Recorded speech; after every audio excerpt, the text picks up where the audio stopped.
Hey guys, it is Chris back here again with another episode of Civilization 5. We are currently looking over things in our Babylonian Empire, I suppose would be the best way to put it. Getting up additional trade routes. As recently as last game, we realized that we may be in a bit of trouble. Because while the Swedes haven't been that aggressive towards us, Morocco has had a worrying amount of troops near our border, and they've been fortifying cities close to us. Plus, their capital is it's the number one target on the entire board. If someone can manage to take Marrakesh, it'll likely propel them through the rest of the game. And that's kind of our hope. Although we're not doing awful, we're still holding out second and third as far as literacy goes. Got down a wide number of academies. Really what we're trying to do is just, I guess it's trying to figure out how to best leverage the advantages we hold at the moment into the late game. Because we could just sit here on 300 to 500 science and try to up that as we go along. Once we get research labs, we could try to up that to 600-700 science a turn, and then see if maybe that'll get us through the game. Probably won't, because the best way for us to win at this point is a science victory. But if we don't sit here and wait, that means we're going to have to build up a military and devote some number of turns to attacking another player and keeping them from winning the game. And as you get further into Civ, the slower the turns become, so I'd rather not have a late game war if I can avoid it. The late game wars tend to take up a lot of time. But then again, we can't beat Marrakesh in science. It'll just end up being the case that we have to go for the late game war. Won't be any other way around it. And that's all hinging on the fact that our opponents decide not to attack us. Because we are weaker than them as far as military score goes. So one of the things we're rushing here is artillery. We're going to go into artillery, then we're going to push for research labs, because I have a feeling that we're going to need it, even if it isn't readily apparent yet. So we shift-click plastic so that way its line of technological research is queued up after our artillery research.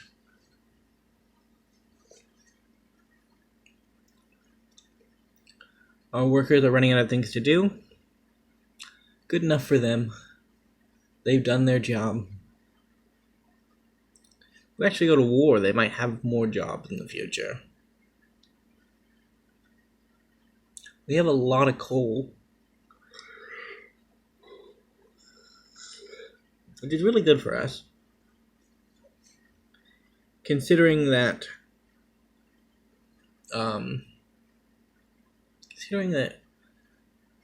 Marrakesh is ahead of us in science. They probably got the tech for factories first. So either they don't have coal, or they haven't gotten around to building factories yet. Because once you get 3 factories, you get an ideology, which we really don't want to get this early in the game, but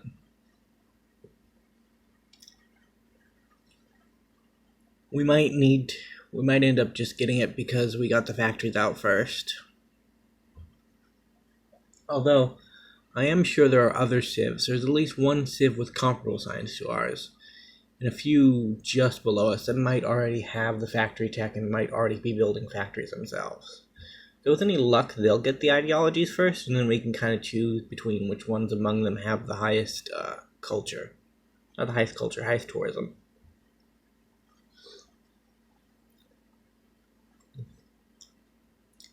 If Marrakesh goes against us in ideology, that pretty much means that we'll have to go to war with them.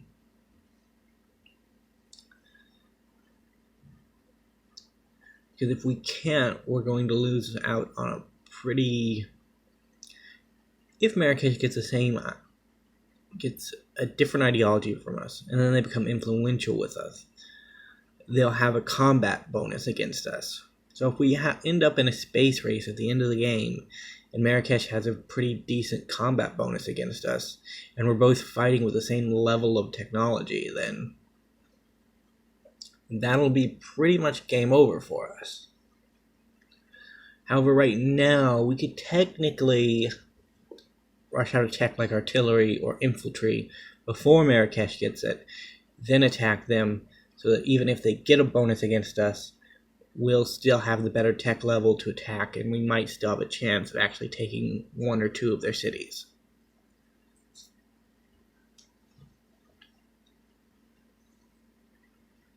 I honestly only want the capital from them, but I doubt I'll get the choice. Either I go through Fez and snake my way down to the coast, or I go through Casablanca and then push over the hills towards the sea. This is all hypothetical, mind you. I haven't decided yet whether or not we're actually going to go for attacking Marrakesh, or whether or not Marrakesh is going to go for attacking us. I was really hoping that this game would be peaceful, but I am worried. We're getting to the point where ideologies are coming up, and ideologies tend to screw over whatever world peace established itself before their inception.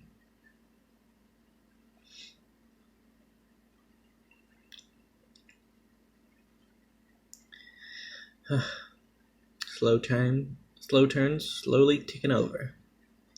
Marrakesh and Portugal are at war. Not Marrakesh, no. Indonesia, I think. But for some reason I was remembering its name, not a civilization.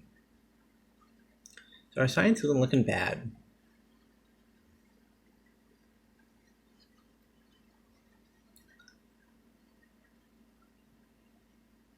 Probably going to need to start upgrading units at some point. I think we're mostly up to date with our infantry units, but I think we have a couple of pikemen and crossbowmen sitting around that are a little behind the times.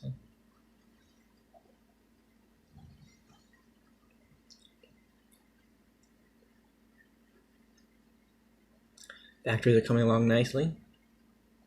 We're right now stuck on production focus, mainly to get out a couple of key buildings very quickly, but also because we don't have really enough happiness to let all of our cities grow equally. If we get over 10, we can probably switch them over to growth production, and from there we should be fine.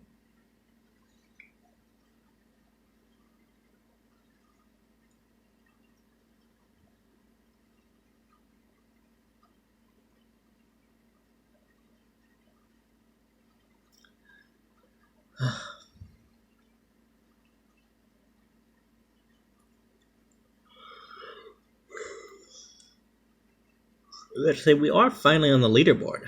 That's good for us. Bear in mind, we're technically one of the lower players in the game, but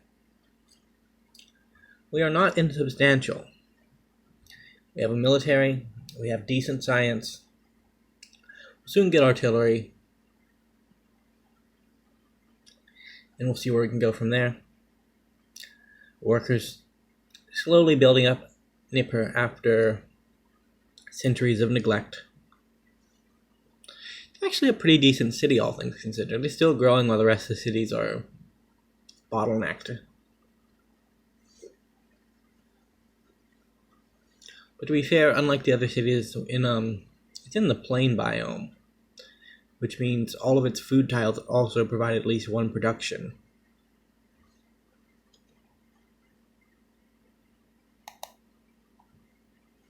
Accidentally had my editing software opened up twice.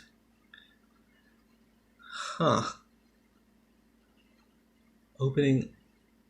So it looks like we're going to be starting to build stock exchanges. Really good for us. Stole that tech off of Morocco. One of the nice things about being able to spy off Morocco is because they're similar to us but just a few levels ahead of us, means we can always generally steal a pretty decent tech off them. Might be worth it to when we actually do get around to taking out Marrakesh to just take 2 of their cities and then leave 2 cities up so that we can slowly siphon techs off them in the future. Although if they start winning a cultural victory, we'll have to take them out completely.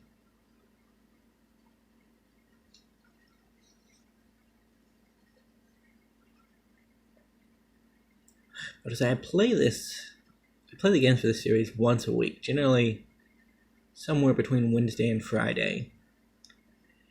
And I've noticed that over the course of a week, my ideals on where the direction of the game should go generally change quite drastically. Like, I began this series with peaceful intent, but the more I've been looking at the current state of the world, peace might not have been an option. So we're going to go with order. Order is really good, has a really good level 2 tech, which provides plus 25% science from factories, which we've already built 4 factories. We can get plus 25% science out of all of our cities. Right now, the tourism isn't that bad. Morocco is going to be the swinger like I thought.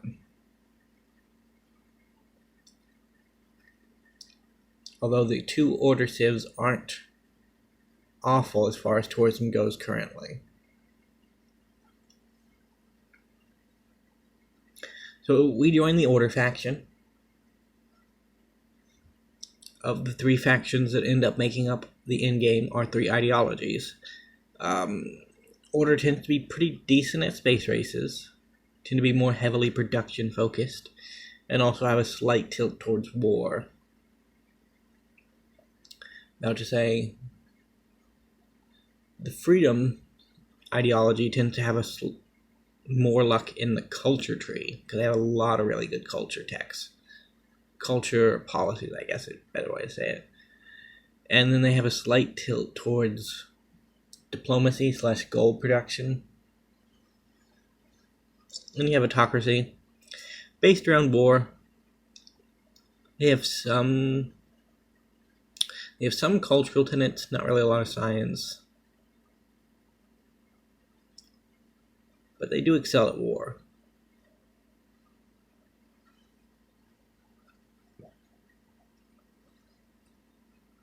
So our first game with the Inca, we actually went freedom, I'm pretty sure. This game we went order.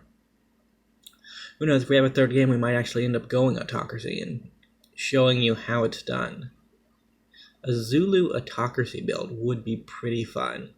Although, unlike series like Babylon and Inca, when you're playing the Zulu, the game's pretty much over by this point. Either you've been relegated to a backwater power or you've taken over half the world. And that's just how it is. So it might be fun to watch, but then again, it might be a shorter series. I know, you can actually win a deity AI game with Attila by just rushing out his battering ram and then catching your opponent off guard. Set up a dual map, get a turn timer on there, and then make it tiny. Can't expand too much. and then take the capital. A lot of good ways to cheese this game. Although it's in the lengthy games where you're going to end up building up more actual skill at the game.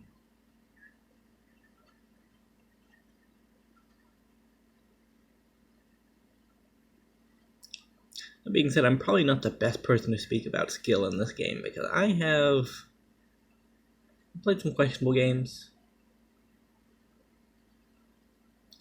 Gotta say, Old Stockholm just put down a manufacturing center on a tundra tile. Not a bad place to put it, honestly, but it probably would have been better for Rushing Wonder.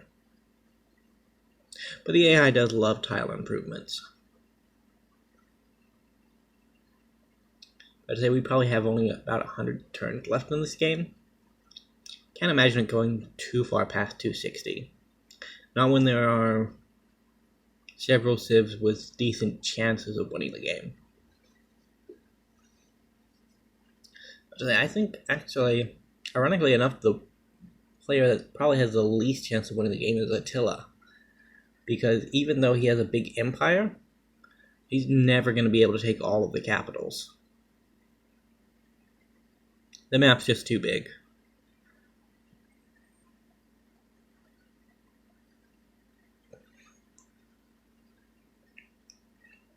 Pearls for citrus, pretty good trade.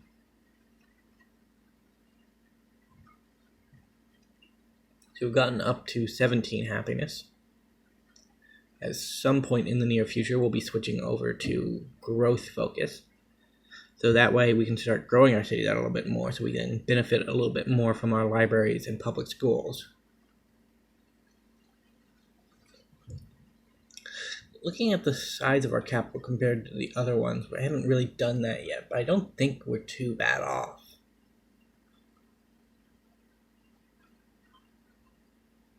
So here we go, switching over to growth focus.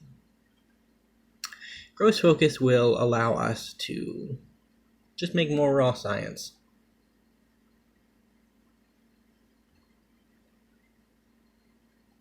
So that after we get through our period of turmoil, we can actually switch off the production and the growth focus and switch over to science focus. And at that point, we'll be able to hemorrhage science pretty easily.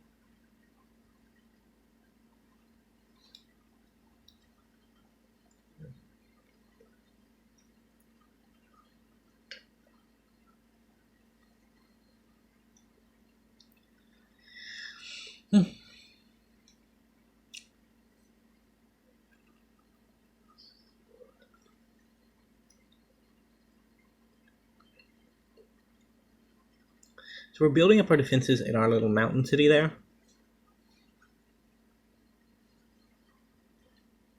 I'm quite certain that conflict in this region will come from the south.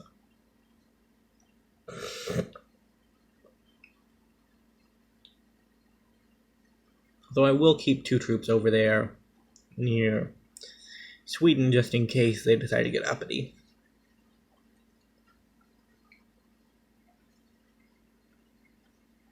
So we're second in literacy.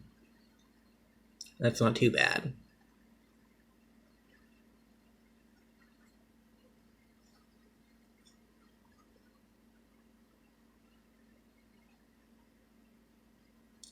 So we will start working towards...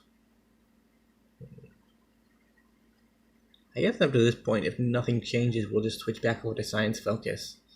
And with science focus, we should be able to start outpacing Morocco again. It's contingent upon nothing happening, but this has been a very slow game.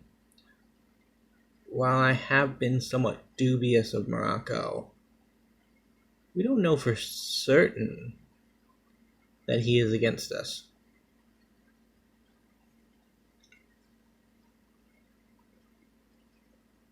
A couple ideologies got adopted.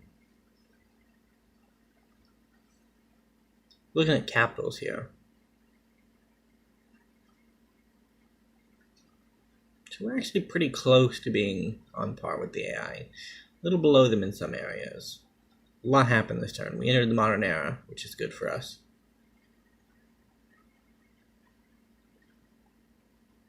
So, autocracy got picked a couple of times. Order got picked by Indonesia. All good things.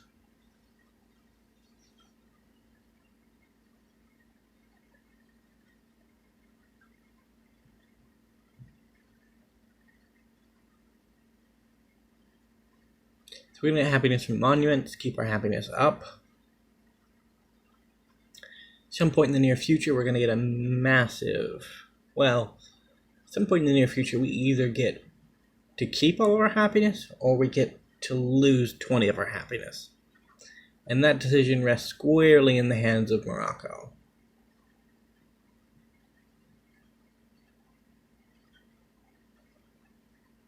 But I guess the Inca are partly going to contribute to it.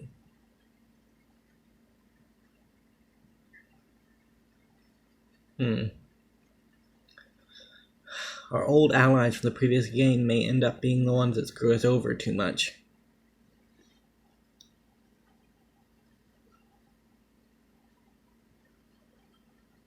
We're gonna pause on being friends with Mada of Indonesia. He could be a good ally to pick up, but then again, he might just enrage the community that we're friends with him. I haven't been paying close attention to what diplomatic policies he's been involved in. Diplomatic relations, I guess is a better way to put it. Wants me to attack Ramses. I don't want to attack Ramses. I don't really want to incur a warmonger penalty in this game, if I can avoid it. So we're only going to do wars after denunciations or wars that are declared upon us. We're not going to go out of our way to engage in conflict.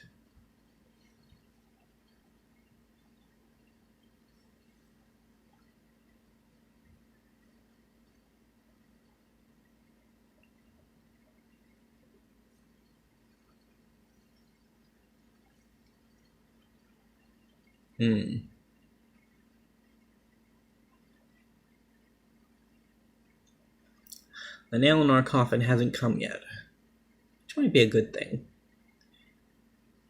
If Morocco waits long enough, all the free tenants will be picked up, so there'll be an equal chance they'll choose any one of the options. Ideology adopted. Huns adopted autocracy. That's good for us. We want as many of these ideologies to be adopted as possible. Ideally, we want Morocco to be the 10th person to get an ideology. Although with their science, it's highly doubtful they'll be that late in the game.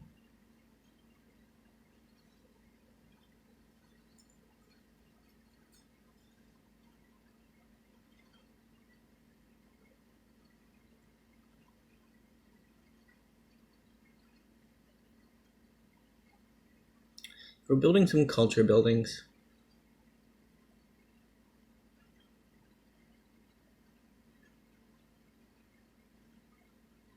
Still trading with Morocco. We're not quite at the stage where we want to incite conflict. Big Ben has been taken. There's been very little wonder production in this game. We only got one wonder and it produces great scientist points, which is what we wanted. Our workers are slowly clearing away the middle forest, building up farms to make Babylon an even greater city. Well, Morocco adopted freedom, didn't they? That's the nail in the coffin, alright. Yep, -20. Well, we tried. We tried to be peaceful. Tried to be good neighbors. But at this point, war is inevitable. Probably won't come this video because we're going to need... I'd say we're going to need 20 to 40 minutes of prep in order to get everything ready. We're already moving in the right direction, oddly enough. We have artillery, which I don't think Morocco has yet. And we're moving up towards actual infantry, which I'm certain Morocco doesn't have yet. I'm pretty sure they got to the modern era through the upper version, the top part of the tech tree, which means they have things like archaeologists and that type of thing.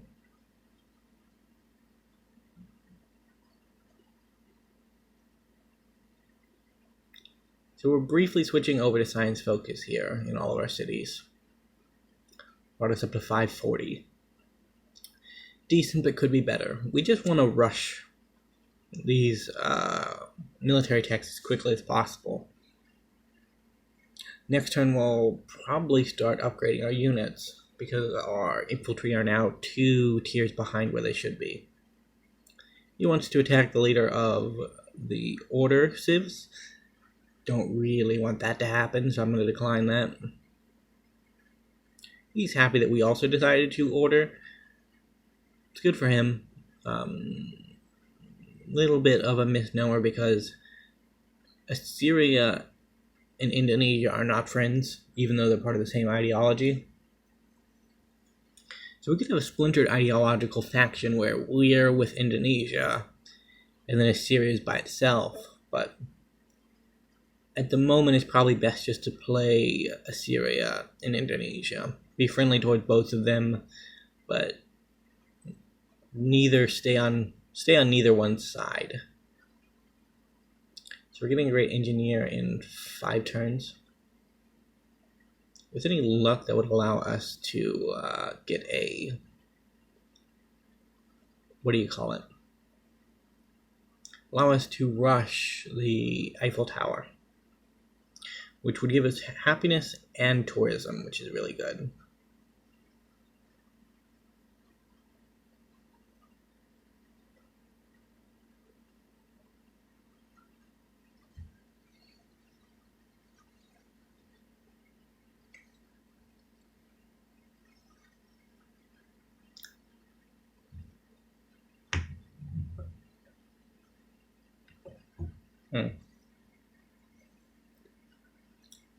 We also have to figure out how we're going to try to direct the in-game wars.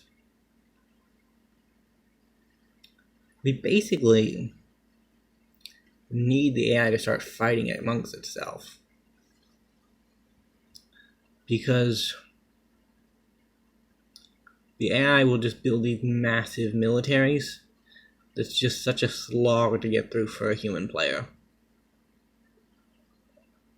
So one of the easiest ways we could think about doing this is trying to get Attila to attack someone. That could be an option for us.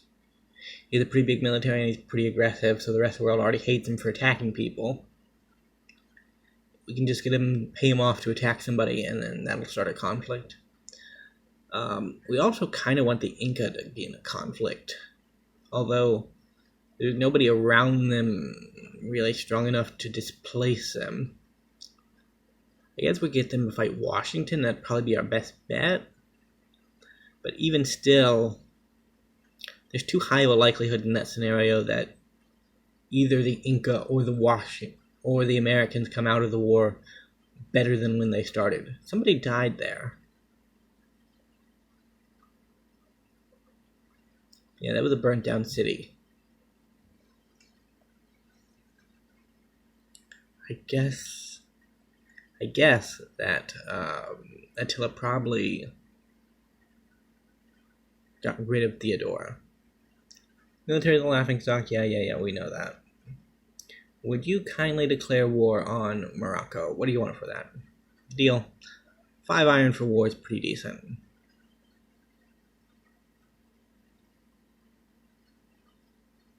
So we build a great work. That'll get us more culture, more tourism. We are so far behind in the tourism race that that's not really relevant, but the culture does help.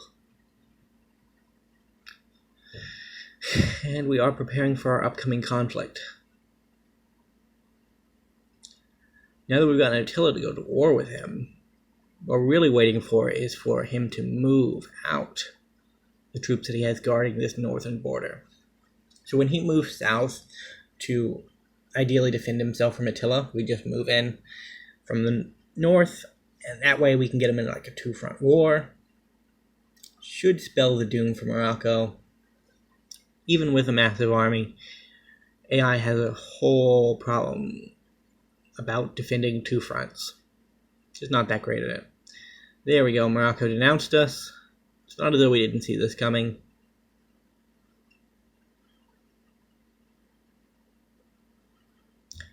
And one thing we can be certain of is that this will not... We're going to have to actually devote ourselves to this war. Because if we don't, things might go south. But anyway, guys, we are actually approaching the end of the video. As best I can tell, there's about 17 seconds left. No, wait, no. Yeah, no, 17 seconds. So I will thank you guys all for watching so much, and I will leave you with this. We denounced him. War is coming. Thank you for watching, and I will hopefully see you next time. Bye for now, and as always, don't know where I was going with that. Bye.